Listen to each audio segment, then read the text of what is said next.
Hey guys, welcome back to the SWADE Pro Show. I'm Stacy Meisenheimer, and with me today is my partner in crime, my wife, Brandy. Brandy, say hi. Hey, hey. What we're going to talk about today is the bus hijacking on July 3rd, 1982 that took place in Jasper, Arkansas by two followers of a cult religion. Okay, Mark's telling the people what they need to know. Welcome to the SWADE Pro Show podcast. Please note this episode is about true crime. The views and opinions expressed by the host and guest on this podcast are their own and do not necessarily reflect the views of any organization that they represent. The content is for informational and educational purposes only and should not be considered as professional advice. Listener discretion is advised.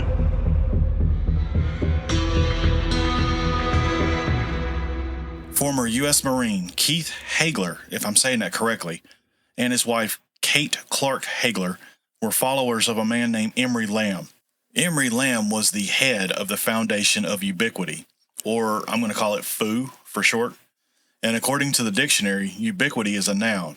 It is a state or capacity of being everywhere, especially at the same time.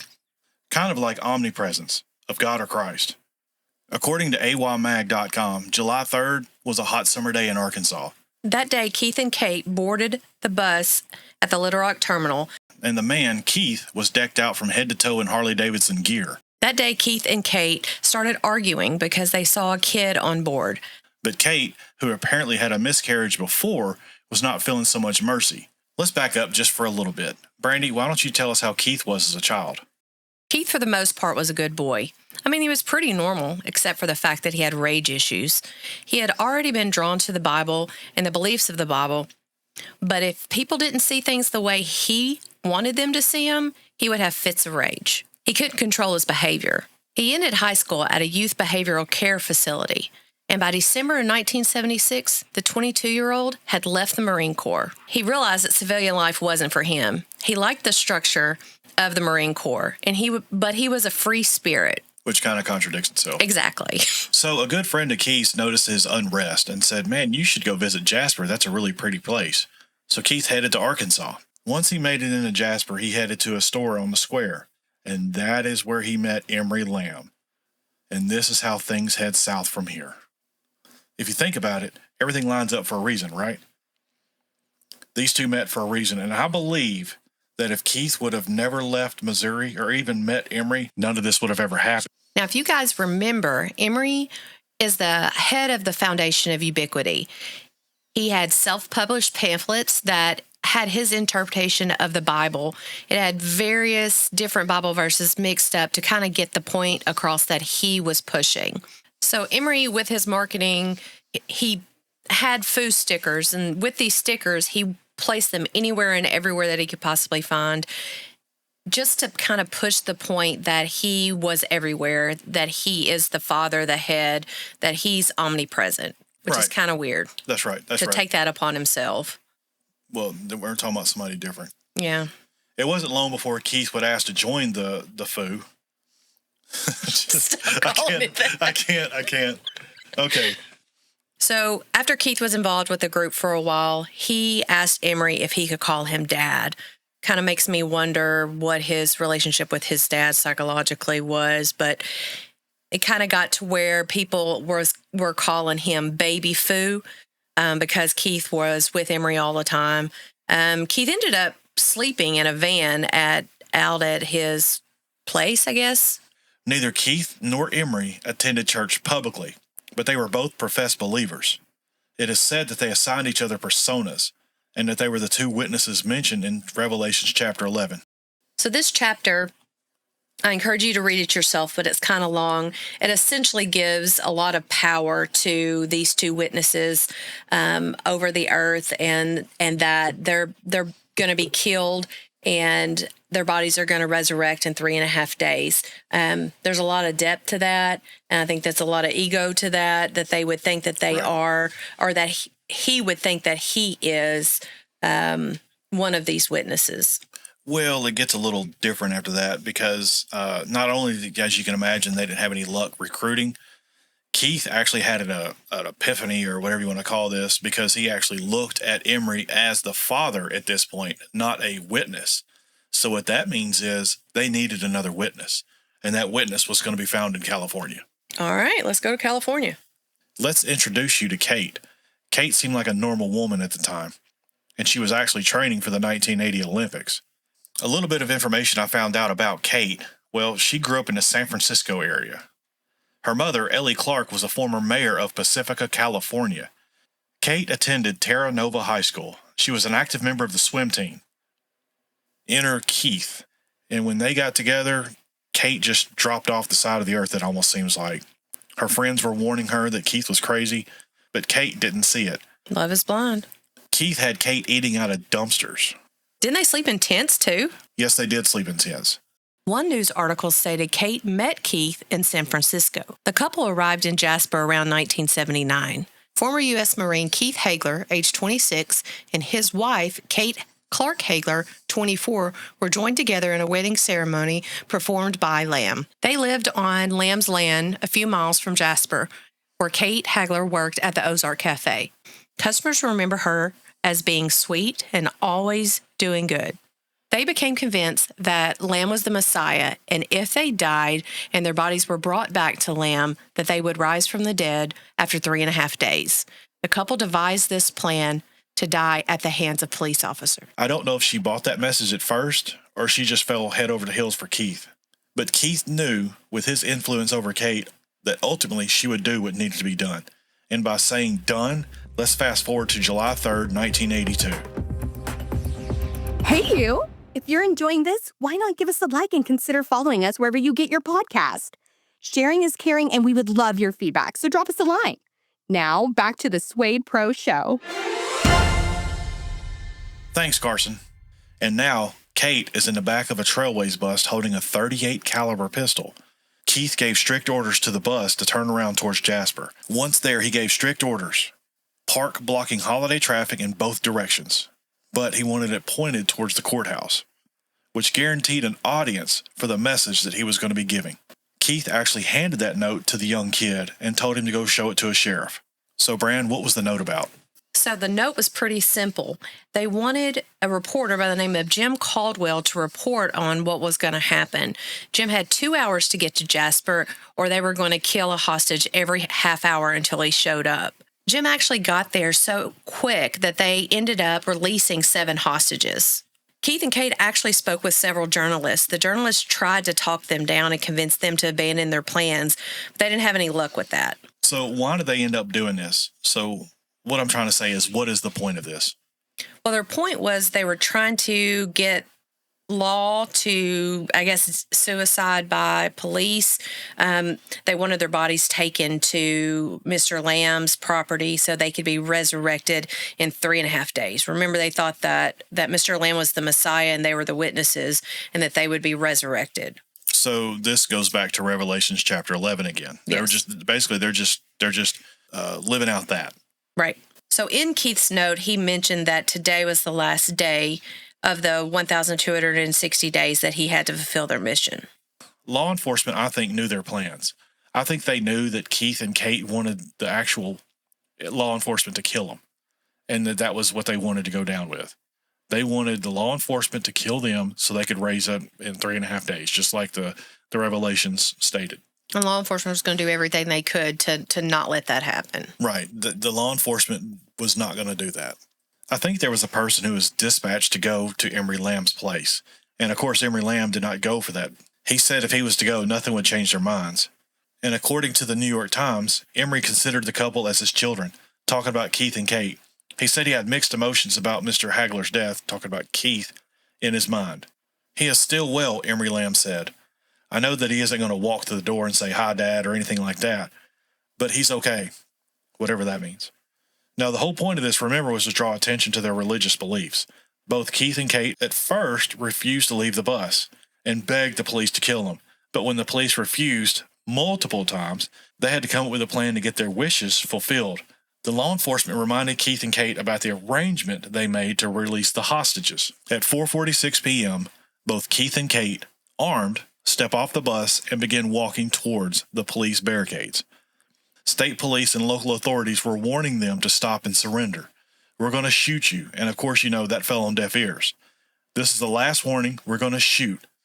And with that, I think that got their attention because both Keith and Kate got on their knees.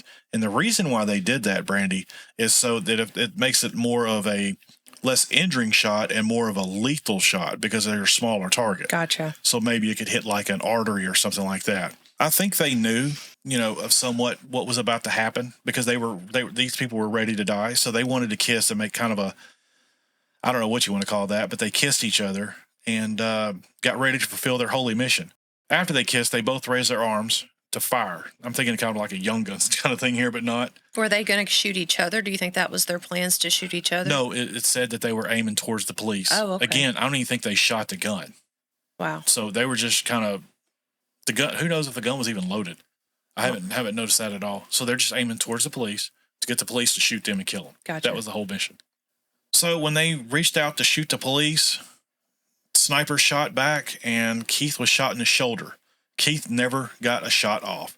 Keith was struck in the left shoulder. But before law enforcement could react, I don't know why that is, Keith shot Keith in the chest, killing him, and then shot herself in the chest, where she would die just a few hours later in the hospital. Okay, so they're both injured.